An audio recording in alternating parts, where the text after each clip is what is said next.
বর্তমান পরিস্থিতিটা এতটাই সংক্ষিপ্ত যে সুবিধে অসুবিধে বলার মতন সিদ্ধান্তে পৌঁছানোর সময় এখনো আসেনি। সবে 4 মে তো, আর এটা সবে জুন। ফলে পরিবর্তিত সরকারের সব কাজের প্রতিফলনের জনসাধারণের প্রতিক্রিয়া একেবারে ইনস্ট্যান্ট ম্যাগির মতো দিয়ে দেওয়া সম্ভব না, সময় লাগবে। যাদবপুর স্টেশন চত্বরে বুলডোজার এবং গতকাল রাতের এই উচ্ছেদ অভিযানকে ঘিরে রীতিমতন তুলকালাম পরিস্থিতি তৈরি হয়। বাম কংগ্রেসের সঙ্গে পুলিশ আরপিএফ এর তুমুল সংঘর্ষ। উচ্ছেদ অভিযানে সামিল হন সুজন চক্রবর্তী, সৃজন ভট্টাচার্য সহ সিপিএম নেতৃত্ব। এরপরে ধস্তাধস্তি বেঁধে যায় বিক্ষোভকারীদের সঙ্গে পুলিশের। দফায় দফায় লাঠি চার্জ, তুমুল উত্তেজনার পরিস্থিতি একদম গতকাল রাতের সেই মুহূর্তে দেখুন।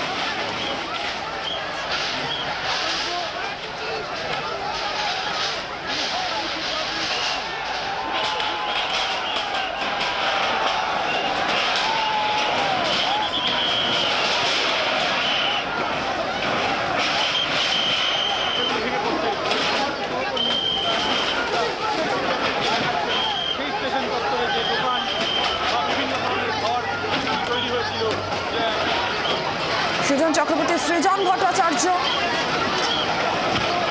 যে ছবি আপনারা দেখতে পাচ্ছেন পুলিশের সঙ্গে বিক্ষোভকারীদের একদম ধস্তাধস্তি যে ছবি আমরা দেখতে পাচ্ছি। আর গতকাল রাতে তুমুল একটা উত্তেজনার পরিস্থিতি, দফায় দফায় পুলিশের লাঠি চার্জ, সৃজন সহ কয়েকজন আহত হন। পাল্টা আবার বিক্ষোভকারীরা ইট বৃষ্টি করে এমনটাও অভিযোগ উঠছে। কেন্দ্রীয় বাহিনীর উপস্থিতিতে স্টেশন সংলগ্ন ইমারতে ব্যবসার অফিস ভেঙে গুড়িয়ে দেওয়া হয়। সৃজন সহ কয়েকজন বিক্ষোভকারীকে আটক করা হয়েছে বলে জানা যাচ্ছে।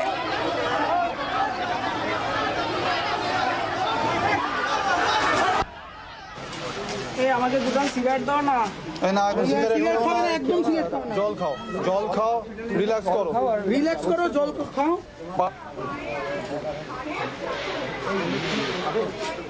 হ্যাঁ, সাংবাদিকদেরও মেরে দিন। ডবল ইঞ্জিন সরকার মানে গরিবের পেটে ডবল লাথি মারার সরকার। ডবল ইঞ্জিনের সরকার মানে ডবল আক্রমণের সরকার। সব কিছুরই সীমা থাকা উচিত, এটা কেউ ছেড়ে দেবে না। 15-20 জন অন্তত অ্যারেস্ট হয়েছে এবং মারধর করছে, খুবই মারধর করেছে, আমাকেও মেরেছে। সবাইকে মারলে আমাকে বা মারবে না কেন? মেয়েদের মেরেছে খুব খারাপভাবে। এবং এখনও যেভাবে এই ডবল ইঞ্জিন সরকার মানে কি, ওটা আদানি আম্বানির দালালি করার সরকার। যারা ওই বুলডোজার ব্যবহার করছে, ওই বুলডোজারে একদিন তাদেরও বিপদে পড়তে হবে। হকারদের সপক্ষে, রেলের জমিতে বসে থাকা গরিব মানুষের সপক্ষে গন্ডা গন্ডা রায় আছে, গন্ডা গন্ডা কোর্টের অবজারভেশন আছে। আদালতে যাওয়ারটা তো এগ্রি করলাম দুই পক্ষ, আমরাও করলাম, রেলও করলো। তাহলে 5 দিনের মাথায় কালকে কোর্টটা খুলবে, অপেক্ষা করছেন না কেন? কোর্টকে এড়িয়ে আজকে 7 তারিখ রাত্রিবেলায় চালিয়ে দেবো এই মনোভাব কেন? আইনকে এড়িয়ে লুকোচুরি করছেন কেন?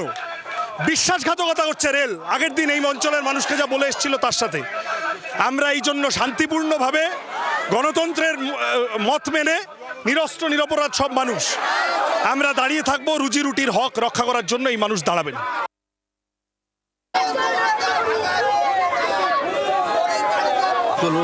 আপনি এবং আমি সবাই বলে হয় না, আপনারা পিছন থেকে বুলডোজার ঢুকিয়ে দেবেন, সবাই বলে হয় না। একজন আপনি চলুন।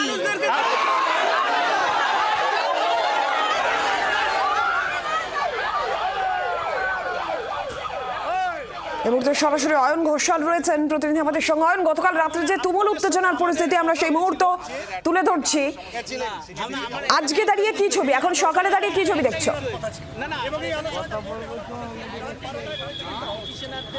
প্রথম কথা হচ্ছে বাম নেতৃত্ব তারা যা বলছেন, সাধারণ মানুষ নিত্যযাত্রী তারা ঠিক উল্টো কথা বলছেন।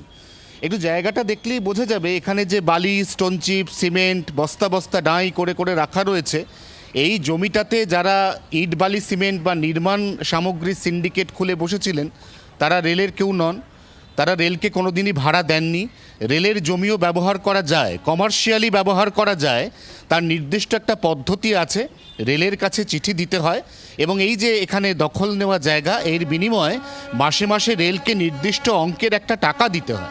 তাহলে রেল একদম বৈধভাবে এদের প্রত্যেককে এখানে বসার ছাড়পত্র দেয়। এখানে তো তা হয়নি। এখানে বছরের পর বছর ঠিক এইভাবে গোটা জায়গাটা কিভাবে দখল হয়ে গেছিল সেটা এই মুহূর্তে একেবারে দেখে বোঝাই যাচ্ছে। এখন প্রশ্ন এই যে নিত্যযাত্রীরা যারা যাদবপুর স্টেশন অর্থাৎ যাদবপুর বিশ্ববিদ্যালয়ের দিক থেকে একদম উল্টো দিকে রেল লাইন পেরিয়ে এদিকে আসছেন, অথবা এদিকের যাত্রীরা যারা এই রাস্তা দিয়ে পায়ে হেঁটে ওই যে টিকিট কাউন্টার রয়েছে যাদবপুর রেল স্টেশনে সেই অবধি যাচ্ছেন, তাদের প্রত্যেকের বক্তব্য তারা এতদিন এখানে সুস্থভাবে যাতায়াত করতে হাঁটাচলা করতে পারতেন না। জমিটা রেলের, এই যে মাটির মধ্যে এই মুহূর্তে জল জমে রয়েছে, ওপরে বালি ফেলে অসমানভাবে এখানে একটা চলাচলের রাস্তা তৈরি হয়েছে, এর নিচে এখনো পর্যন্ত পূর্ব রেলে যাদবপুর স্টেশনে সাইডিংয়ের ট্র্যাক পাতা রয়েছে এবং সেই ট্র্যাক এবং এই সাইডিং এটা সম্পূর্ণ তো রেলের ব্যবহার করার কথা, সেটা রেল ব্যবহার করতে পারছিল না। এক্ষেত্রে রেল তার নিজের জায়গা খালি করেছে এবং আমরা গতকাল দেখেছি যে আরপিএফ এবং তার সঙ্গে অবশ্যই স্থানীয় পুলিশ, তার সঙ্গে অবশ্যই কেন্দ্রীয় বাহিনী, তারা প্রত্যেকে এখানে বড় বড় ম্যানুয়াল ওয়াল তুলে দিয়েছে এবং গোটা জায়গাটাকে ঘিরে দিয়েছে এবং ভেতরে যাতে আর কোনো বড় গাড়ি ঢুকতে না পারে, ঠিক সেই কারণে এখানে রেলের যে খুঁটি, এই খুঁটি পেতে জায়গাটিকে সংকীর্ণ করা হয়েছে, যার ফলে টু হুইলার বা ছোট সাইকেল রিক্সা টোটো এগুলো ঢুকতে পারছে, কিন্তু তার থেকে বড় গাড়ি আর এখানে ঢোকার কোনো উপায় থাকছে না। তাহলে রেল নিজের জমি খালি করেছে, এটা রেলের বক্তব্য, এটা পূর্ব রেলের যুক্তি। আমরা বরঞ্চ এখানে যারা স্থানীয় মানুষ তাদের সাথে একটু কথা বলি। আপনাদের এখান দিয়ে যাতায়াত হ্যাঁ, অসুবিধা হতো? না সেই অসুবিধাটা হতো না, মোটামুটি ঠিক ছিল। সাধারণ মানুষ ছিল, এনারা সিন্ডিকেট ছিল এখানে? না না, এটা ইটবালি সিন্ডিকেট, হ্যাঁ। ইটবালি সিন্ডিকেট ছিল, ইটবালি সিন্ডিকেট ছিল। দিদি, যাতায়াতে সুবিধা হচ্ছে? বর্তমান পরিস্থিতিটা এতটাই সংক্ষিপ্ত যে সুবিধে অসুবিধে বলার মতন সিদ্ধান্তে পৌঁছানোর সময় এখনো আসেনি।